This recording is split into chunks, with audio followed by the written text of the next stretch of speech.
Hello and welcome back to Trash Bug Toy Reviews, where once a week we take a closer look at one of the items in my collection, ranging from the cute and cuddly to the deliciously monstrous. Today we're taking a look at Arcee from the upcoming Rise of the Beast film. We have not gotten an awesome look at the character just yet in the film outside of trailers, so this is going to be our first really good look, even though I understand this figure is based a lot more on concept art than some of the other figures coming out. Anyways though, let's start off just with a little bit of information on Arcee.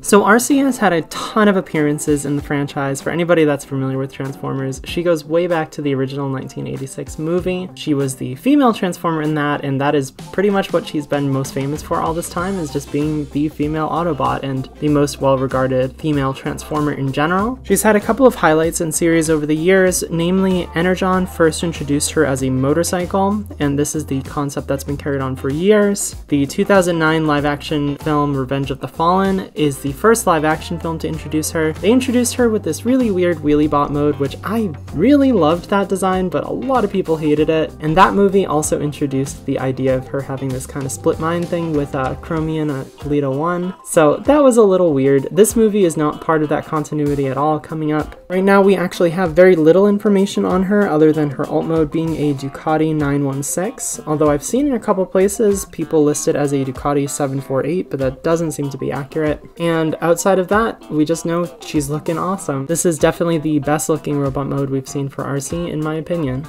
So let's get right into things a little bit with the scale I use for my reviews.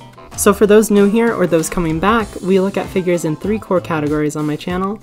We look at the sculpt and detail, the color and paint applications, and then finally the articulation or posing. In addition, I am going to look at her accessory that she comes with. She only has one, but we are going to see if that factors at all into the score. Anyways, all that said, let's hop right into the first section here with the sculpt and detail.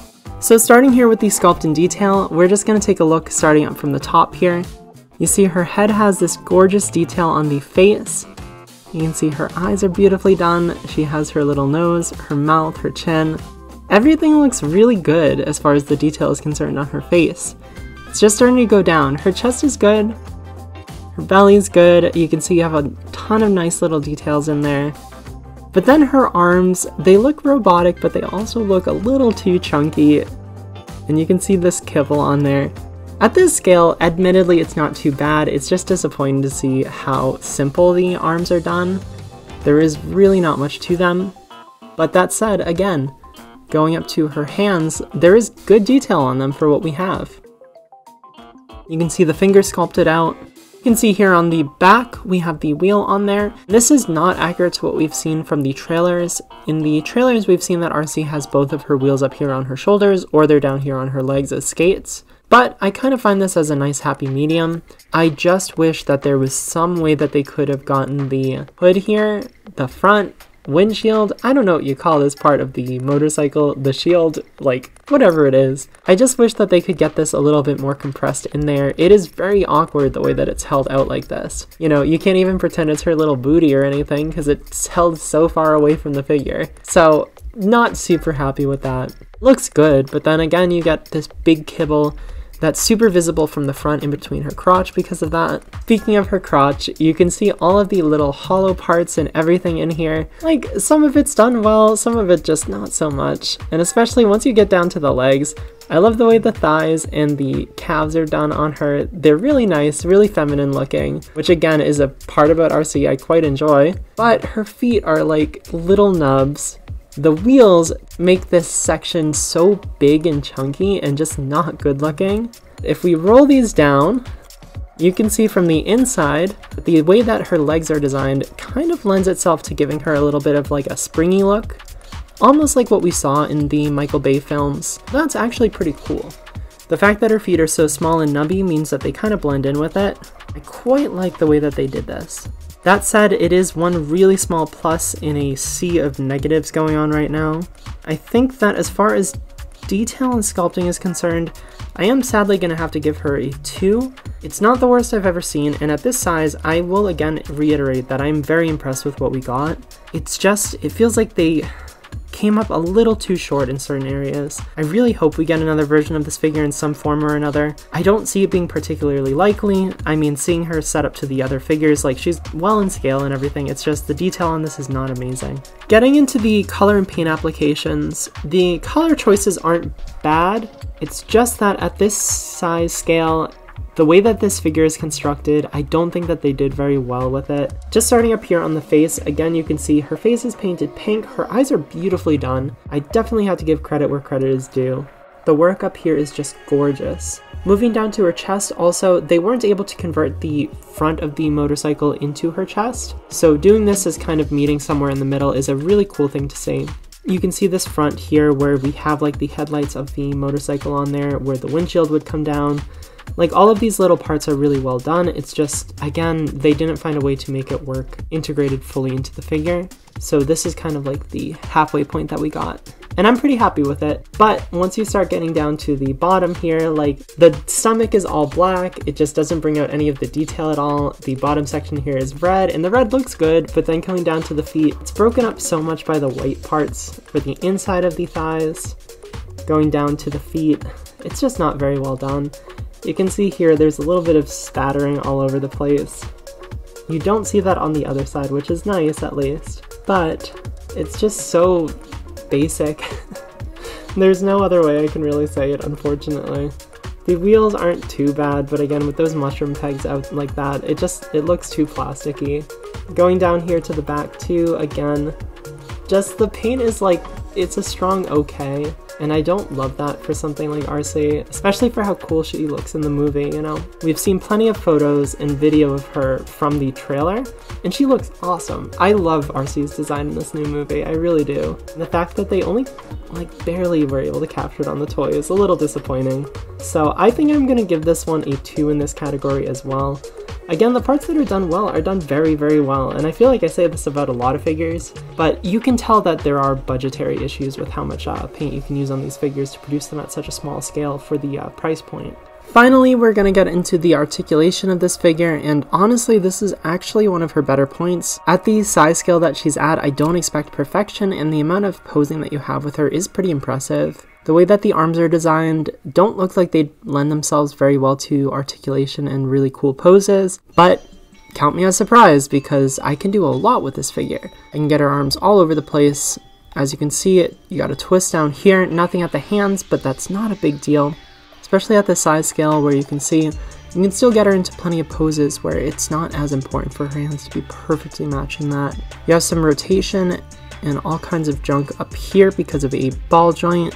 Because of the way that the transformation goes, you can also get a little bit of lift off up there, although I don't necessarily recommend it. You don't typically need it, but just so you know, it is there to aid in your articulating, just because it doesn't mess up any of the outline of the figure when you're moving it around. It's a really cool little part there that adds, just again, that little extra of dimension, even if you rarely need to use it. You can see all kinds of cool poses you can get her in. She has a ball joint up here at the head, a swivel over here at the waist, and then going down to her body, again, ball joint over here at the hips, and then a hinge right down here at the knees. And again, because of the transformation, I don't necessarily think you need to use it too often, but you can bend this knee in a little bit just to add a little bit more flexibility to how you're posing her, perhaps when you have the wheels out. Speaking of the wheels, going down here to the feet are part of the articulation. You can get these nice and posed in or roll them out so that she has her nice little skates. I really love playing with these. It's definitely the funnest part of this figure. The amount of stuff you can do with her little skates out is so impressive. When I saw some of the product photos of this girl online before I picked her up, honestly didn't think she'd be that posable with the wheels, and the amount of messing around that I've been able to do with them is honestly like so solid. I can't begin to describe it. I'm really happy with what they were able to do with this, even at this size scale. That said though, she does definitely have some weak points, namely in the fact that you don't have any rotation over here at the knee. The feet are totally built into the mold. There's no rotation on the wheels or any portion of the leg below the hips. That does drive me crazy. It does make some of the really cool poses a little harder to make work, although admittedly, again, the amount of stuff that they've chalked into the design means that there is things to catch her on and to pose her on, so that's really cool. Likewise, there's no crunch or anything like that at the waist, so you can do a lot with her, but you're really restricted to utilizing the legs for a lot of posing around, and again, the legs have their own shortcomings. So I'm going to give her a 3 in articulation. She is much better than I expected, and I am really happy with her. It's definitely pretty limited. It's about the most that you would expect from a scale figure of this size. Especially for a Studio Series figure, there's a lot you can do, but, you know, I think it's fair to always hope for a little bit more from something like this. Finally, just looking at her accessories, Arcee comes with this little blaster. Super nice looking. It looks very similar to what we see her use in the actual trailer, so that's really cool.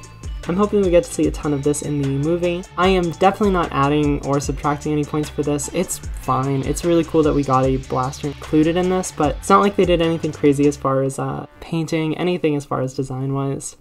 You can use it as a kickstand in vehicle mode, as I'm going to have on the screen right now, which is really cool, helps you support the figure. Nice, interesting way to do weapon storage, but again, like nothing crazy. You know, I'm probably sounding super over positive about it. Just to be clear, I quite like it, but I don't think it's anything extravagant. Of note, interestingly too, is that this figure does not come with a backdrop, although at the core class size, that makes complete sense to me. There are only so many figures you're even going to be able to pose it with, so. Just for some quick size comparisons, let's see her next to the 2009 Revenge of the Fallen movie Arcee version, as well as her two sisters in their vehicle modes. You can see she's much bigger, but still at that small size. The 2007 movie Barricade, the 2007 movie Megatron, the Bumblebee movie Shatter, and the 2007 clunker Bumblebee from the Studio Series. And as you can see, sizing-wise, she looks great in robot mode, she really does. I think she's like perfect sizing for this, but in vehicle mode, she is just super oversized in that motorcycle mode, man. I don't know what else to say about it. I know that there are limitations to these because they're toys, but I really do wish that they found a way to make her just slightly smaller. You know, I think that the Revenge of the Fallen version in vehicle mode is pretty much perfectly in size. The fact that this one is visibly almost twice as big is wild to me. So with that part out of the way, let's transform this little lady.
So now that we've got Arcee all transformed up into her motorcycle mode, we are just going to take a very quick look through the 3 core categories again and just see if any of these scores change based on the vehicle mode.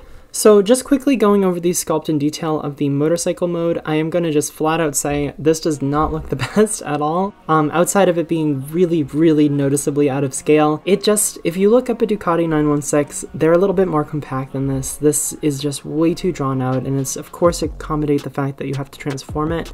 You have to hide a whole robot mode in here as well. But that said, it's just so not great looking. You know, this looks like something I would expect to see out of like the Energon toy line or something like that. Not that that's a criticism, but for the Studio Series, I do expect a higher level of quality when it comes to the final appearance of the vehicle and the robot mode. You know, seeing some kibble isn't bad, but just seeing something like this where it looks like a motorcycle robot. It doesn't look like a Ducati 916 really. So unfortunately, I'm definitely taking a point down for that. Going over the color and paint applications for the vehicle mode, we have a similar problem where a lot of the color and paint applications are kind of stunted by the fact that this is prioritizing the robot mode. You know, we have this front section here that totally could have been done in a translucent plastic. And I understand they were probably doing this for possibly cost-saving measures, but I would even argue that it's just to keep the figure not using these really delicate, fragile pieces. I definitely think that it unfortunately detracts from the look because it makes it look even more plasticky than it already does. You can see with all these little transformation bits on the side here and everything. The paintwork that's done isn't too bad, but it's just so choppy because of the way that it goes into the figure, the fact that it is going to transform into a robot. It's just not amazing. I'm not going to take away any points for this particular area just because it's not horrible. It's definitely not great, but I'm already not rating her particularly high for the color and paint application work, so I don't think this detracts any more than I've already taken down. I am just going to say that I am probably never going to be transforming her into her vehicle mode. The figure is way too out of scale at this size, and it just does not look amazing. As far as posing and articulation in this area, there really isn't much to say. You get the kickstand as far as the gun to stand her up. That's really cool. But she's a motorcycle otherwise. I'm not taking away any points or giving her any, because there's just nothing you can really do with this figure. So just to finish out this review, with our core categories, we're leaving with a score of 2, 2, 3, and -1, unfortunately, from that vehicle mode transformation. So that is going to give us a final score of 2 for this Rise of the Beasts movie Core Class Arcee. I really like her, but I do think that this is a fair score, unfortunately. I'm hoping we get something nicer in the future, though I'm not necessarily expecting it, and I'm happy with what we got. It's just too bad that some of the things that came up short couldn't have been addressed a little bit better, such as the size of the vehicle, paint applications, or just some of the way that the sculpt transformed to perhaps lend it to a better natural look to the robot mode. Either way, I'm happy with this, but it is a bummer that this being the first Rise of the Beasts movie that we're looking at, unfortunately, is leaving with such a low score.